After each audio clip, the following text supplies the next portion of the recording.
Gênesis, no capítulo 21.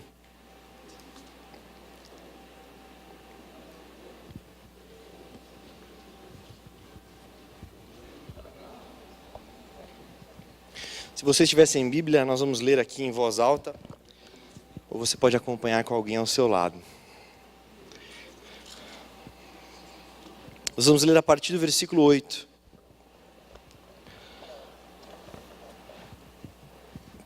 Gênesis, o primeiro livro da Bíblia, diz assim, capítulo 21, versículo 8.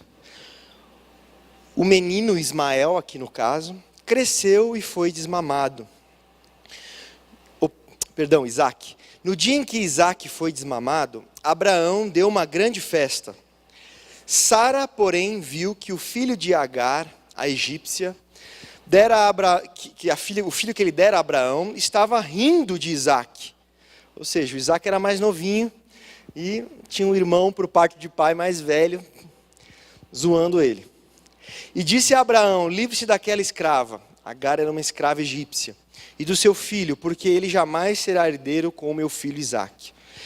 Isso perturbou demais a Abraão, pois envolvia um filho seu.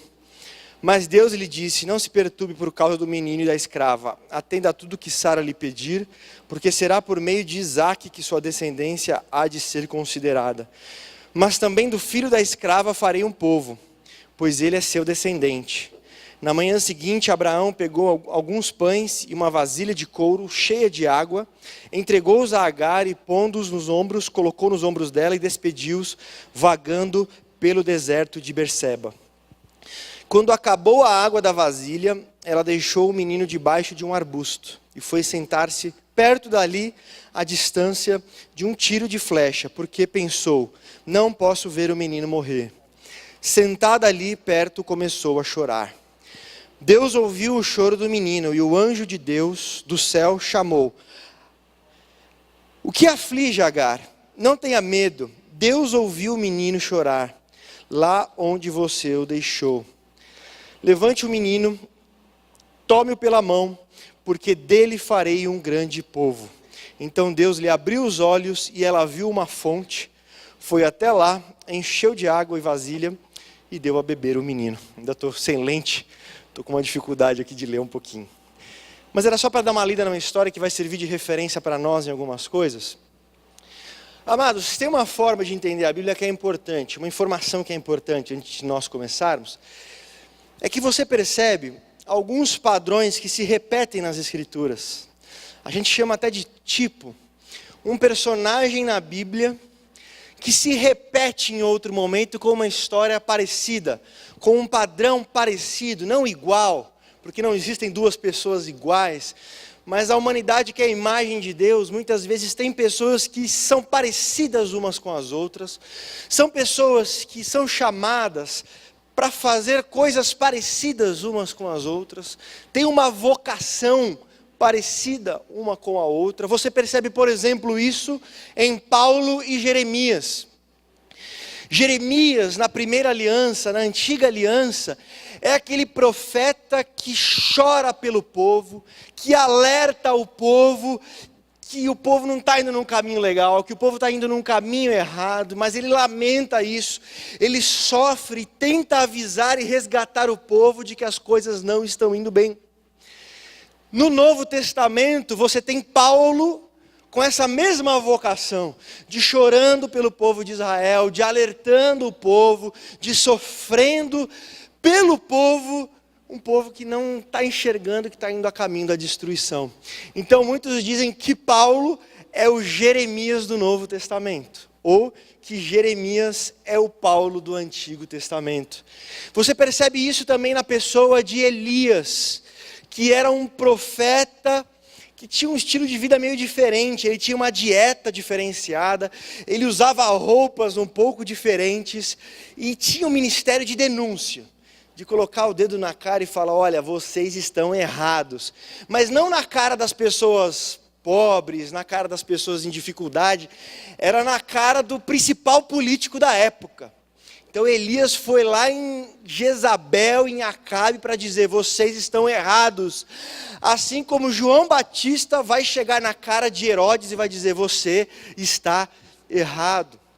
Ambos são muito parecidos na sua forma de atuar. Então você tem um tipo do outro. Elias é o João Batista do Antigo Testamento e João Batista é o Elias do Novo Testamento. Isso acontece, por exemplo, com Jezabel também.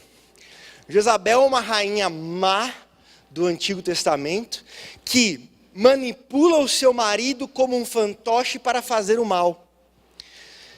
Mais ou menos 900 anos depois, tinha uma igreja que tinha uma mulher que manipulava pessoas para o mal. E o que o texto diz? O texto chama ela de Jezabel. Nossa, é a mesma pessoa? Não. É porque no pensamento hebraico essa é uma construção pedagógica para que você entenda bem. Olha o que você está fazendo, olha o que está acontecendo à luz daquela história daquela pessoa. E aquilo serve como um exemplo, como uma ilustração ainda mais forte para a pessoa entender o que está caminhando, o que está se passando. E é por isso que a Bíblia é um livro muito legal, porque quando nós lemos a Bíblia nós nos encontramos várias vezes. Tanto nos acertos quanto nos erros. Tanto nas vitórias como nas derrotas. Tanto nos desafios como nos momentos mais fáceis. Porque, como eu falei, nós somos diferentes um do outro, mas parecidos um com o outro. Isso faz com que a Bíblia sempre fale conosco a partir de história. A Bíblia é um livro de história e da intervenção de Deus na história. A Bíblia não é um livro de teologia. Número 1, Deus é isso. Número 2, então não. Ali a Bíblia é uma história contada e a forma como Deus interveio na história. Então, tudo isso é muito interessante para você entender o que nós vamos falar essa manhã. Só centralizar aqui. Eu estou sentindo meio torto, né? Então vou colocar aqui. Lendo a história de Agar. Quando nós olhamos a história de Agar, ela também vai ser refletida no Novo Testamento, mas ela reflete uma das realidades mais especiais da Bíblia. Para chegar lá, é interessante perceber que Agar, ela não faz parte de uma família especial, vamos assim dizer. Ela é egípcia, e ela não faz parte da família de Abraão, que era a família da promessa, era a família que recebeu uma herança, não só de uma terra, mas a promessa do Messias que viria de Abraão. Agar era egípcia e não participava disso. Então vamos dizer assim, olhar para Agar é ver alguém que não fazia parte da família mais especial da terra. Teoricamente era alguém que não fazia parte do plano dos especiais, da classe dos especiais, como egípcia e como escrava. Mas não só isso, nós olhamos aqui no texto uma clara situação de rejeição e fracasso, onde ela é simplesmente colocada para fora a própria sorte, com seu filho. Então uma situação aqui bastante desagradável, de abandono, de rejeição, de fracasso, onde ela se vê sozinha agora, olhando para um lado, vendo um filho menino, um garoto, né, adolescente, mas não tendo alguém a quem recorrer, não tendo ou não sentindo nenhum ombro amigo por perto, dependendo de si mesma e ao Deus dará. Então não só ela não fazia parte da família especial, mas também ela já tinha agora um histórico em suas costas de fracasso familiar e rejeição. E acompanhando isso então, a solidão. E não só isso, no deserto de Berseba, que eu estive lá, pensa num lugar seco e cheio de areia. Um lugar assim que não tem muita perspectiva. Quando nós olhamos para o quadro desta mulher, não fazendo parte de uma família especial, fracassando em sua família, fracassando e sendo rejeitado por pessoas que de alguma forma poderiam fazer algo por ela, e num lugar tenebroso que era o deserto, que para os antigos o deserto era um lugar de maldição. Por quê? Porque lá não nasce nada. Você pode plantar que não tem futuro ali, que vai morrer. E uma das promessas de Deus, os profetas, é: o deserto florescerá. Olha que interessante, que as pessoas quando ouviam o deserto florescerá, puxa, vai acontecer um milagre, porque o deserto não é lugar de florescer. Mas Agar vivia esse contexto, essa realidade, e trazia consigo todas as oportunidades de sua vida descambar para um final tenebroso. Seja a sua família, seja a rejeição, seja a solidão, seja o ambiente, parece que tudo convergia para o fracasso de Agar. E é nesse momento que ela tem um encontro inesperado. No momento onde esperaríamos o final da história como um caos, Agar tem um encontro com o anjo de Deus. Quando não havia mais saídas, mais possibilidades, ela deixa um filho: nós vamos morrer, meu filho vai morrer primeiro porque ele não vai resistir, como eu sou adulta já, ela deixou o filho para morrer. Quando tudo parece que acabou, há um encontro que muda toda a história dela. Há um encontro que ela vai ter com este anjo de Deus que faz com que, mesmo não estando numa família especial, mesmo tendo sido rejeitada, mesmo tendo sofrido um fracasso pessoal e familiar, porque Agar também, de certa forma, vai gerar algumas provocações ali na família, se você ler a história anterior. Mesmo estando sozinha, mesmo estando no pior ambiente possível, mesmo a sua história caminhando para um final tenebroso e caótico, um encontro muda tudo na vida de Agar. Porque é um encontro que traz coisas novas para a história. E este encontro traz para a história uma promessa e uma fonte de água. Quando o anjo diz: olha, você acha que é o final da sua história, sabe que a sua história vai muito longe, a sua descendência vai ser enorme, a sua família vai crescer, vai ser grande, e nós temos pessoas e milhares de pessoas da família de Agar até hoje. Tudo por causa de um encontro que ela teve. Um encontro no momento em que tudo convergia para o mal. Este encontro foi capaz de trazer promessa, poderosa o suficiente para gerar um amanhã com novidades. Um amanhã novo, e a primeira coisa que Agar vai ver é uma fonte de água, na qual ela pode matar a sua sede, a sede do seu filho, continuar viagem e continuar na sua vida.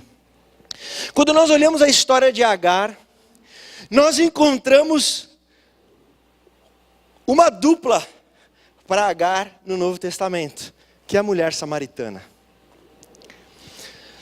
A mulher samaritana no Novo Testamento, ela reflete os mesmos desafios que Agar viveu 2000 anos antes da mulher samaritana.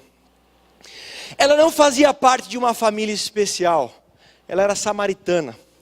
Samaritano seria um judeu contaminado, uma pessoa do povo de Israel, mas que já se misturou com tantas nações, que já não é mais, é como se fosse, né, o vira-lata. Do ponto de vista histórico, o judeu olhava para o samaritano como um vira-lata. Falava: a gente tem o pedigree, a gente tem o certificado de raça. Você não sabe quantos povos já misturaram e você já não tem mais a identidade, vocês perderam. E aí você tem o samaritano. Os judeus, inclusive, foram lá e destruíram um templo dos samaritanos. E os samaritanos, para devolver, foram lá, pegaram um monte de ossos de pessoas mortas e jogaram no templo de Jerusalém para contaminar. Ou seja, o pau quebrava entre eles, e o samaritano, de certa forma, não fazia parte de uma família especial, vamos assim dizer. Eles eram vistos, se você não podia conversar com o samaritano, você não podia tocar, se você bebesse no mesmo copo de um samaritano, o judeu dizia que você estava contaminado também. Nada disso está na Bíblia, tá? Foi uma concepção que os judeus foram construindo sobre os samaritanos. Então você tem uma mulher, assim como Agar, que era uma mulher, numa cultura que a mulher era dureza, viu? Hoje, se hoje já é difícil, naquela época era pior ainda.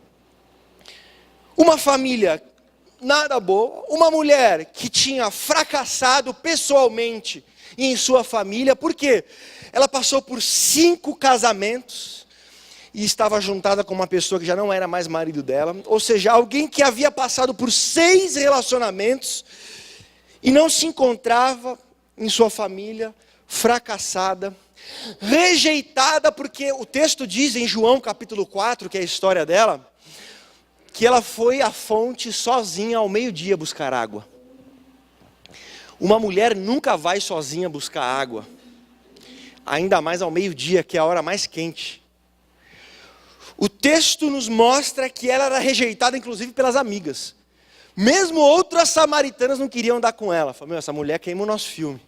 Não anda com ela que vão achar que a gente é igual a ela, que fica passando de mão em mão, de pessoa em pessoa, de casamento em casamento. Então, fique longe dela.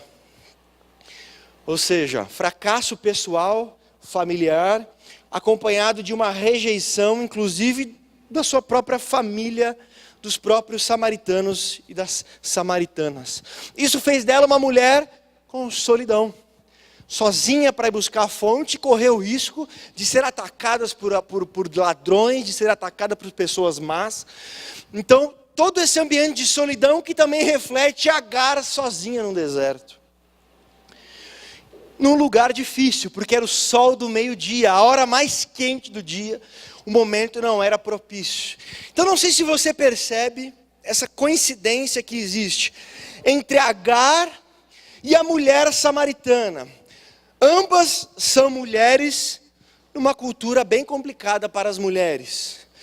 Ambas não fazem parte de uma família espiritual, de uma família especial, de uma família assim, bam, bam, bam. Ambas sofreram fracassos pessoais e familiares.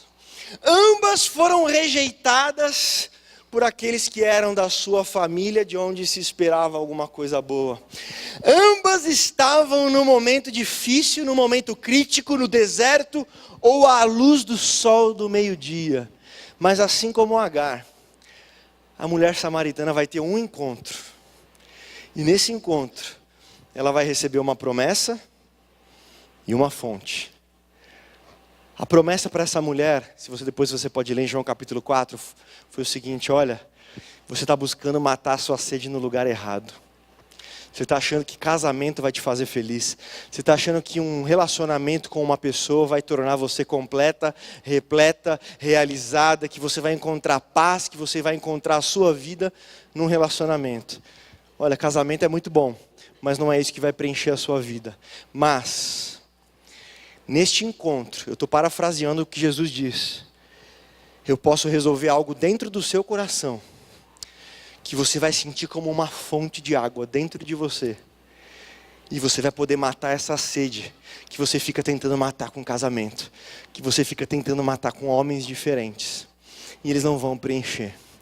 E assim como Agar vai matar a sua sede numa fonte, essa mulher samaritana, ela vai atender esse convite de Jesus, vai falar a verdade para Jesus, que isso é fundamental quando nós queremos uma mudança de curso na história, quando nós estamos vendo que nossa vida tem tudo para terminar como um final caótico, é deixar que este encontro seja verdadeiro, que sejamos verdadeiros. Aquela mulher samaritana abre o seu coração e vai ter uma guinada na história dela, e vai ser a primeira mulher missionária do Novo Testamento, uma mulher especial e, acima de tudo, que não precisou mais ficar atrás de casamento para preencher os seus vazios. Não precisou mais ficar patinando. Então eu acho impressionante, um dos maiores paralelos da Bíblia o maior paralelo da Bíblia que eu vejo, um dos maiores é Agar e a mulher samaritana. Uma família não especial, rejeição, fracasso pessoal, fracasso familiar, solidão, mas um encontro muda tudo. Esse encontro é com um mensageiro de Deus, Jesus, o enviado de Deus, aquele anjo de Deus, o anjo do Senhor em Gênesis 21. Fazem uma promessa, apresentam uma fonte de água que muda o curso da história. E esse encontro traz uma novidade para aquilo que era uma história fechada em fracasso, em perdição, para aquilo que era uma história sem saída, um labirinto. Esse encontro traz uma coisa nova, uma possibilidade nova, um caminho novo, uma saída nova, uma realidade nova, um futuro diferente, um curso novo para a história dessas duas mulheres, que quem olhasse de fora, veriam apenas possibilidades negativas e ruins no seu final. Esse texto chamou a minha atenção essa semana para dizer algo para vocês. E aqui já caminhando para o meio, para o final. Mas o meu coração foi muito incomodado essa semana, no sentido de que Cristo, o encontro com Ele, estabelece coisas novas na nossa vida. Andar com Cristo nos dá a oportunidade de vivermos coisas que apenas humanamente falando nós não viveríamos. E esse encontro com Cristo faz com que não sejamos reféns de uma família às vezes não especial, diante de Deus todos são iguais, amém?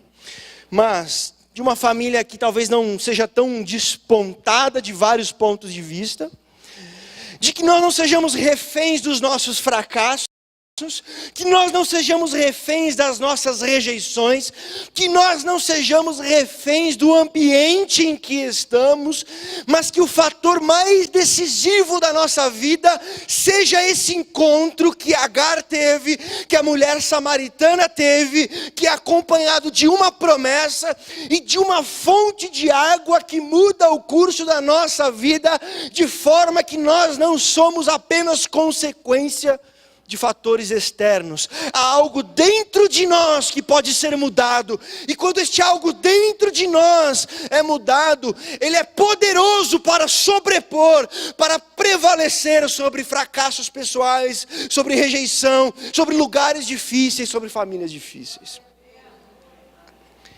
Karl Marx dizia que o ser humano é apenas o resultado de fatores econômicos. Freud dizia que o ser humano é apenas resultado de impulsões libidinosas ligadas à área sexual. E assim muitos sociólogos, antropólogos, filósofos tentam colocar o ser humano apenas como uma consequência necessária de causas externas. E o que nós aprendemos na Bíblia é que Cristo, quando nós nos encontramos com Ele, Ele gera algo dentro. Ele gera uma fonte, Ele gera um novo curso de história que parte de dentro e é capaz de prevalecer sobre o que está fora. Por mais difícil que seja, como era o caso de Agar, e como era o caso da mulher samaritana. E o engraçado, esse encontro ele é tão decisivo, quando você pega a história de Adão e Eva, você tem o contrário. Você tem pessoas que tinham tudo para fazer o certo. Melhor lugar do mundo, paraíso. Paraíso sem pecado, domingo no parque. Sim. Show de bola. E eles caíram. Mas você vê duas mulheres que tinham o contrário, um ambiente ruim, tudo complicado, mas um encontro mudou a história delas. Um encontro abriu um novo capítulo num livro que parecia já estar destruído, considerando a vida delas como um livro. E é nesse sentido que eu quero declarar algo sobre a sua vida, de que Deus tem coisas novas para você e para mim. Queridos, nós não somos apenas resultado de causas exteriores. Deus pode fazer algo no meu coração e no seu coração que reverta todo o processo destrutivo que talvez você já tenha vivido. E você não é refém desses processos. Há um encontro marcado com Cristo que pode se sobrepor à rejeição que você tenha recebido, aos fracassos que você tenha vivido, dificuldades pessoais, familiares, dificuldades do ambiente. Há algo mais poderoso do que isso. 2 Coríntios capítulo 5, versículo 17 diz: se alguém está em Cristo, é nova criatura. As coisas velhas já se passaram e eis que tudo se fez novo, há novidades, há coisas novas. Não somos apenas escravos das circunstâncias materiais que estamos envolvidos. Há sim coisas novas. É interessante que quando Jesus vai falar do Evangelho, ele diz que não se põe um Evangelho dentro de estruturas que não podem conter o Evangelho. Ele usa a figura assim: não se coloca vinho novo em odre velho. Ele está falando dos sistemas religiosos que às vezes tentam conter o Evangelho, mas o Evangelho não pode ser contido por estes sistemas. E a ideia é, se você colocar vinho novo num odre velho, ele ainda vai passar por um processo de fermentação que vai inchar o odre. Se o odre for velho, ele vai se romper.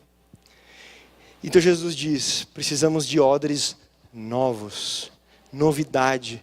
Cristo, Jesus, Deus é um Deus de coisas novas. Olha que interessante que diz 1 Pedro capítulo 1, versículos 18 e 19. Pedro diz assim: você não foi comprado com ouro, nem com prata, ou com dinheiro, coisas corruptíveis, da vossa vã maneira de viver. Olha o que Pedro está dizendo: nós tínhamos uma vã maneira de viver. Cristo nos comprou desta vã maneira de viver com o seu sangue, para uma nova maneira de viver. Há uma novidade em Deus, há coisas novas. Talvez a sua história está presa num labirinto que envolve tudo isso que falamos até agora. Eu quero te dizer que Deus é um Deus de coisas novas. Deus é um Deus que pode realizar coisas novas.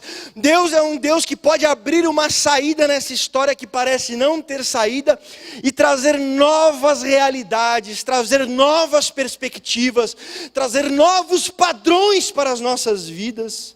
É interessante que o livro de Apocalipse acaba justamente no final, Apocalipse 21. E vi novos céus e nova terra. E no versículo 5 Jesus diz: eis que faço novas todas as coisas. Um Deus de coisas novas, de novidade, de coisas que nós podemos olhar para frente e ter uma perspectiva de que coisas não vão só refletir o que aconteceu, mas a novidade de Deus pela frente. Que nós podemos sim viver coisas novas. Queridos, eu acho que a gente se apega demais a algumas coisas que estão lá atrás, que nos marcaram e são realidades. Ninguém está aqui para dizer que é uma amnésia, ninguém está aqui para dizer que é fácil, ninguém está aqui para dizer que isso não é uma circunstância difícil e dura, como nós vemos isso na vida de Agar, como nós vemos isso na vida da mulher samaritana. Mas essas coisas não podem ser o norte e o controle da nossa vida. Nós não somos fantoches dessas coisas. Deus é um Deus de novidade. Quantas vezes nós caminhamos, tivemos um encontro com Cristo, mas ficou alguma pendência desse encontro que nós ainda nos apegamos do nosso passado, talvez até mesmo pecado. Olha o que Paulo vai dizer em Romanos capítulo 6, versículo 6. O corpo do pecado foi destruído, foi com ele crucificado, para que não mais sirvamos o pecado como escravos, mas vivamos em novidade de vida. Esse encontro com Cristo traz uma vida nova, traz uma realidade nova, traz uma oportunidade nova. Nós não somos mais reféns de vícios, de pecados, de coisas que nos escravizam. Há poder de Deus suficiente nesse encontro com Cristo para nos fazer livres e desapegarmos dessas coisas que há tanto tempo nos escravizam, que nos prendem, que nos roubam, que drenam tudo aquilo que Deus faz nas nossas vidas e no nosso coração.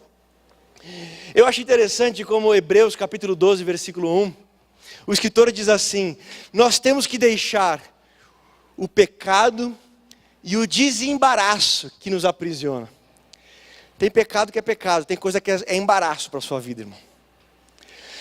A gente se embaraça com cada coisa. E estes embaraços impedem que vivamos coisas novas, coisas diferentes, que mudemos o curso da nossa vida para novos padrões de pensamento, de palavras, de relacionamento, de vida. Eu não sei quantos anos Deus está trabalhando na sua vida, eu sei na minha, e eu sei o trabalho que Ele tem. Mas nós temos de ser capazes de olhar para trás e perceber que nós não somos mais quem nós éramos, que um novo caminho foi aberto, que uma nova realidade foi estabelecida, que Deus tem feito coisas novas e padrões antigos, formas antigas, realidades antigas foram abandonadas. Nós não somos viajantes, peregrinos na história da vida, que tem que carregar todo tipo de bagagem, todo tipo de lixo acumulado de todo momento da nossa vida. Tem coisas que têm de ser deixadas pelo caminho, tem coisas que têm que ser deixadas lá atrás. E nós nos apegarmos a este encontro e esta promessa de Cristo, que uma nova fonte é colocada no nosso coração, e essa fonte é determinante para que nós possamos sobrepor problemas pessoais, familiares e realidades tenebrosas na nossa vida. Tem uma história, uma ilustraçãozinha, não é uma história verídica, é só uma ilustração, de uma senhora que estava caminhando com uma bagagem pesada nas costas. E ela estava caminhando e passou um rapaz com uma carroça, né? Carregando ali a carroça, puxando a carroça.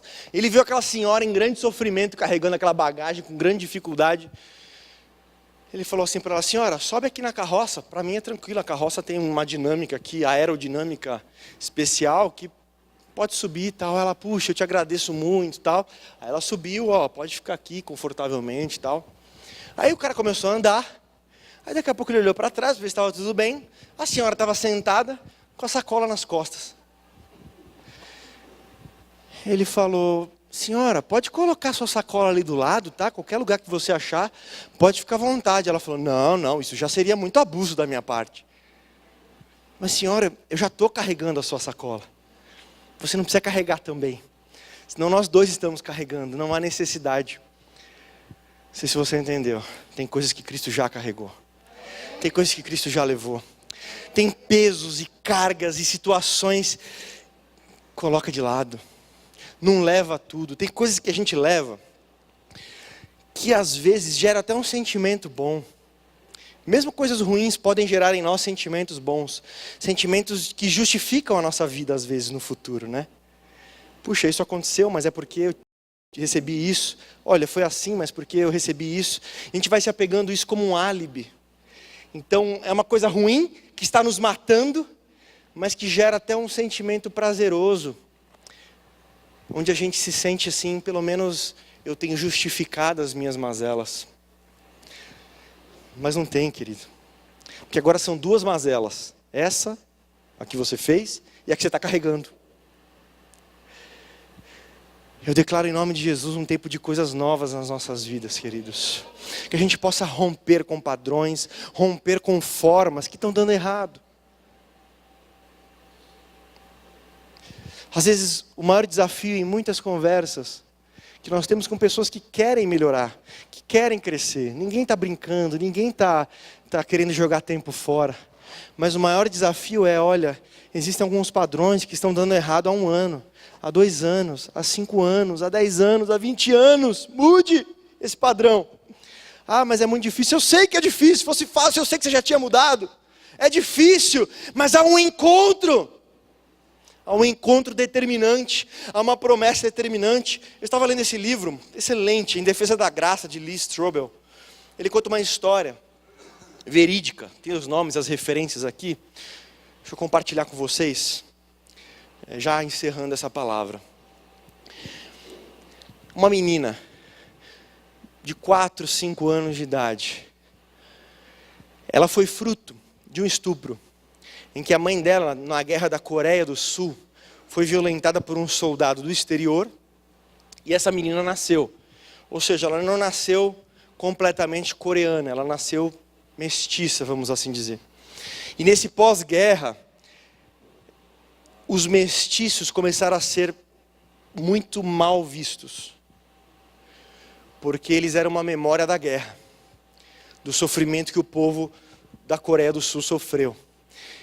Então, as mulheres que tinham filhos dessa época, elas sofriam bastante, tanto a rejeição como o preconceito, como uma forma de as pessoas não quererem se lembrar da guerra que o povo tinha vivido anos atrás. E apareceu um cara querendo casar com essa mulher, mas ele disse assim: eu caso com você, te tiro da miséria, né? Porque ela é uma mulher sem recursos, sem possibilidades, só que eu não posso levar sua filha. Aí já é pedir demais. Se for para casar com você, e a mulher passou um grande conflito. Aí um dia ela disse para a filha, vamos lá na estação, que eu vou deixar você com seu tio. Aí o trem chegou. Na verdade, elas estavam dentro do trem, saíram do trem, falou, agora você fica aqui que o tio vai vir buscar você, tá? O seu tio, tal. Ela entrou no trem, foi embora, e a menina ali de 4 anos ficou sozinha, não apareceu ninguém. Ela ficou ali na rua, totalmente abandonada, e foi virando ali bem uma moradora de rua. E, resumindo a história, ela meio que foi acolhida por pessoas que a usavam na questão de escravidão sexual. E nesse contexto, quando ela tinha por volta de 7 anos de idade, ou seja, vai vendo o drama, né? Quando ela tinha 7 anos de idade, uma missionária, tem o nome dela no livro, viu essa menina e a levou para um orfanato, para um abrigo, onde essa menina ficou 3 anos. Ela conta que o nível de ódio que cresceu no coração dela, ela começou a compreender o que tinha acontecido com ela, as coisas, e isso foi alimentando um ódio no coração dela, assim, uma amargura, ela se tornou uma pessoa azeda, se tornou uma pessoa bastante perdida. Passados 3 anos nesse orfanato, quando ela tinha ali pelos 10 anos, 9 para 10 anos de idade, um casal dos Estados Unidos, de cristãos, foi nesse orfanato buscando adotar um menino. E mais novinho. Quando chegaram lá, eles viram essa menina, e ela conta no livro, o olho dela ficou torto por algumas coisas, enfim, ela tinha alguns problemas. E esse cara dos Estados Unidos foi ter um tempinho com ela, foi fazer um carinho nela. Ela cuspiu nele 2 vezes. Tamanho o coração dela assim estava. E esse casal foi embora. Passou um tempo, esse casal voltou. A menina disse que quando ela viu esse casal, falou, agora eu estou perdida. Agora eu vou ser castigada, agora estou numa roubada. E ela disse que os ouviu falar assim, nós queremos adotar aquela menina. Eles adotaram aquela menina num primeiro momento ela entendeu, puxa vida, eu estou indo para ser escrava, para ser empregada, para viver mais do que eu já vivi fora daqui. E quando ela chegou, uma casa boa, um lugar bom, e ela começou a digerir, um dia ela começou a querer agir como uma empregada, como uma escrava ali da casa. Os pais chamaram e disseram assim, olha, eu não sei se você entendeu o que aconteceu, mas nós adotamos você, não para ser nossa empregada ou nossa escrava, para ser nossa filha. E hoje, você não precisa mais agir como escrava, você pode agir como filha. Você não precisa mais repetir os padrões que você viveu. Ela conta no livro que quando ela lê na Bíblia que nós fomos adotados na família de Deus, que quando Deus, mesmo nós, no nosso pecado, na nossa rebeldia, na nossa teimosia, no nosso orgulho, na nossa soberba, e a fila parece que não acaba nunca, Deus insistiu conosco para que nós fôssemos filhos. E às vezes a gente insiste em ser escravo. E eu penso que a palavra de Deus para nós essa manhã é de que tem algumas coisas que fazem parte de um padrão que não combinam mais com quem é filho e filha de Deus, com quem teve um encontro com Cristo, com quem recebeu a promessa de uma fonte, de uma água que jorra do interior, que não depende só das circunstâncias externas, mas jorra de dentro. A minha oração é que a gente possa compreender isso, e que isso faça raiz no nosso coração, para quando vier qualquer situação que queira nos escravizar, situações que tentam nos colocar como reféns, nós possamos nos lembrar, eu já fui escravo, como essa moça, eu já fui abusado por muitas situações, mas agora eu faço parte da família de Deus, agora eu sou filho e filha. Isso não combina com a dignidade de um filho, com a dignidade de uma filha de Deus. E que isso seja tão revolucionário na nossa vida, que nós olhamos para trás, para nos lembrar de onde Ele nos tirou, do que Ele nos livrou, todo o processo que nos levava para a destruição total, mas que houve um momento em que o curso da nossa vida foi desviado da ganância, do amor ao dinheiro, da prostituição, da inveja e de todas estas coisas que corrompem aquilo que nós somos, e nos deu um novo curso, uma nova possibilidade para coisas novas, para um novo tempo, para um novo amanhã. Perto de casa, já estou encerrando, eu sempre falo que estou encerrando e não encerro nunca, né? Eu sei que deve bater uma frustração aí, mas frente de casa ali, tem uma casa que a pessoa é acumuladora. É uma casa difícil até de passar na frente. Porque a gente não dá conta de acumular em uma casa aquilo que a gente de repente viveu em 40 anos. Ah não, mas está velho, mas deve servir para alguma coisa. Não, está rasgado, mas deve servir para alguma coisa. Não, está furado, mas deve servir para alguma coisa. Não, está queimado, mas vai servir para alguma coisa. E quando a gente vai ver, quando a gente passa naquela casa, fala, puxa vida, eles precisam de uma casa nova. Ou então, de um coração novo. De entender que tem coisas que não podem nos dominar. Que tem coisas que nós temos que desapegar. Eu não sei que sentimento bom que essa coisa pode te trazer. Ah não, mas esse imóvel em 1901, eu lembro que eu caí e bati a testa nele. Então agora está quebrado, mas eu não posso abrir mão porque é a lembrança. Então, irmãos, tem coisas que a gente tem que viver coisas novas. Tem coisas que a gente tem que caminhar para frente. Tem padrões que a gente tem que caminhar para frente. O seu casamento precisa de um padrão novo.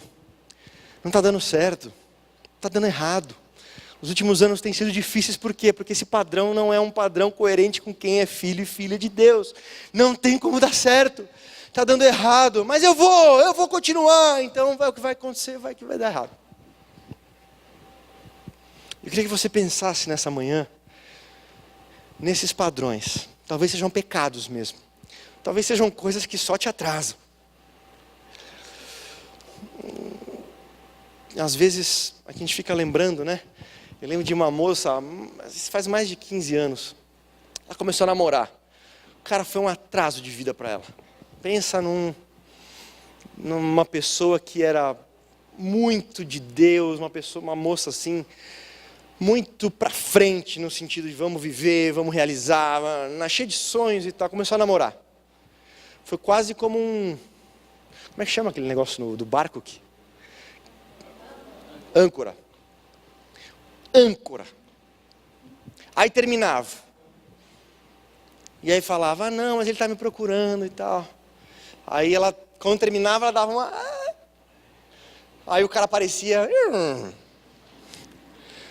Aí o cara sumia... Parecia aquelas bexigas que você enche, esvazia. Um dia eu falei para ela assim, puxa vida, pena que você não percebe o quanto esse cara é uma âncora na sua vida e não te deixa navegar. Se eu fosse você, recolhia essa âncora de vez e navegava para frente. Porque senão a sua vida vai ser totalmente desperdiçada em bobagem. São exemplos. Não estou tentando acertar a sua história ou a minha. Mas quero te dizer que há um novo amanhã. Que o encontro com Cristo é um encontro para coisas novas. Em nome de Jesus, se apega a esta palavra. Olhe para Agar. Olhe para a mulher samaritana, que tinham todas as realidades, que tinham tudo para um final infeliz. E a história termina com uma promessa, com uma fonte, com um novo futuro, com uma nova história. Eu quero declarar em nome de Jesus que você, sua vida pode viver coisas novas, que a sua família pode viver coisas novas. Mas tudo isso parte da fonte do nosso coração. As circunstâncias, elas não têm o maior poder sobre a nossa vida. O maior poder é aquele que mora dentro de você. É essa fonte, é o Espírito Santo de Deus que habita no seu coração e traz no seu coração e na sua vida força suficiente para um amanhã diferente, sem escravidão, para novos padrões, para uma nova realidade. Vamos ficar de pé?